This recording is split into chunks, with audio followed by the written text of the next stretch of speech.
Today is Columbus Day. It is also, in many states and cities across the country, Indigenous Peoples Day. Now, the Native American population and the explorer that paved the pathway to America, Christopher Columbus, have been pitted against one another, two sides of the same coin, one or the other. And it reveals, I think, so much historical ignorance that it really runs the risk of not only having a nation of people, but a civilization not know who they are and wander listlessly, maybe to complete the analogy, sail aimlessly onto the horizon. Who knows what we will become next if we don't understand how we came to be who we are. America, the West. In the pre-show meeting this morning, I saw the text chain. I didn't hop into it, but it's a bunch of guys on the show here, right? And I won't throw anybody under the bus, but one of the guys like, I don't know why it matters. Like, it's Monday. We're all going to work. Columbus Day, Indigenous Peoples Day. Well, I want to make the case for you for why it matters. It matters because of the significance of what was accomplished and the significance of what resulted. Western civilization coming to the Western Hemisphere. Christopher Columbus, of course, as we know now, by the way, almost as of today, new reporting shows he was actually a Sephardic Jew, probably from Spain, but for years been claimed by Italy. Still perhaps some discrepancy, although they've done DNA research at this point and tried to figure out exactly who is he, Christopher Columbus. But Christopher Columbus sails west. It had been done before. The Vikings and Leif Erikson had sailed west. They probably discovered Greenland, perhaps even Newfoundland by this time. But he certainly was a not just courageous explorer, but perhaps a genius navigator and sailor.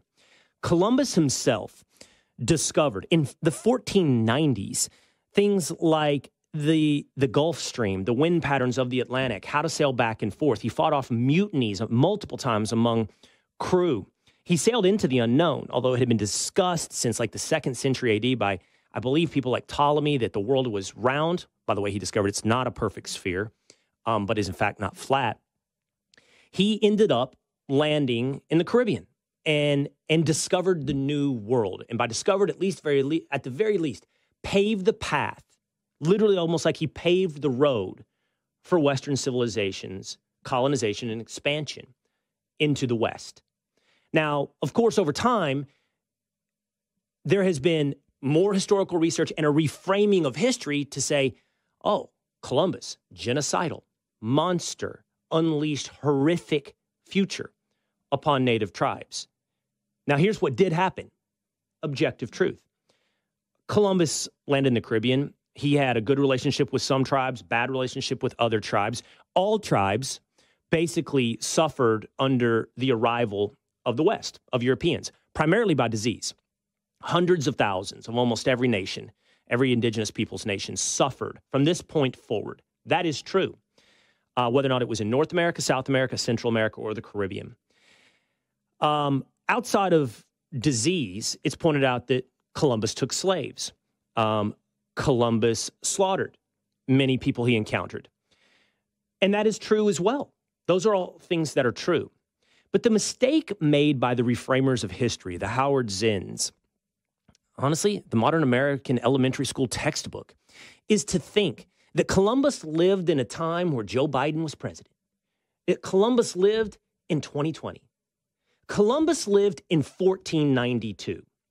I don't even think that context is good enough. I think we need broader history. How about this broad history?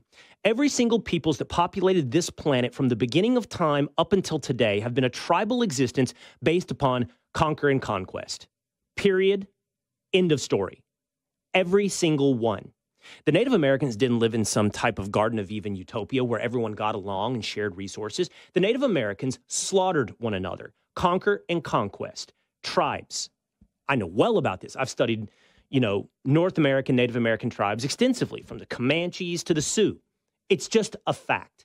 Like, if we had a Comanche Day or a Comanche statue, what right would they have over, say, the Lipan Apache to say, you slaughtered our people? You destroyed our people. Complete genocide on our people. Take down that statue because the Lipan Apache were oppressed. Or the Tonkawa, or whoever. It's the story of man. And the place at which Columbus arrived was part of the story of man. He was a part of history. What he is guilty of is being a member of a more powerful tribe at the time. We saw the same thing happen out in South America with the Spanish conquistadors or anywhere else on the globe that you go, the British later. He won. His civilization, Western civilization, won. And it's as though we paint the losers of history, the victims of history, the losing side of history, as though they were the morally pure and that they were the ones living in the Garden of Eden. It's simply not true. Columbus was part of history.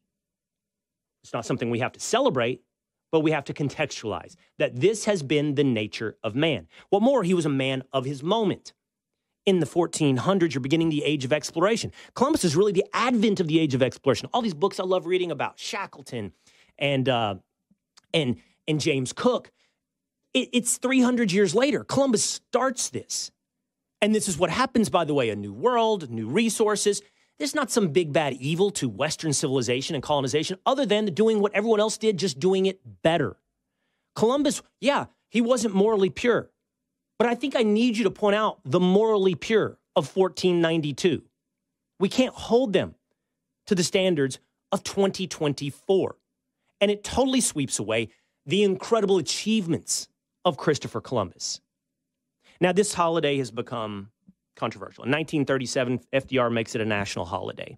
It has since been pitted against Native Americans. And I understand that's real. Like if I drive through New Mexico, I've seen the graffiti on the overpasses. Columbus was a Hitler and so forth. But this is part of what's been taught in the Howard Zinn line of theology in modern American history.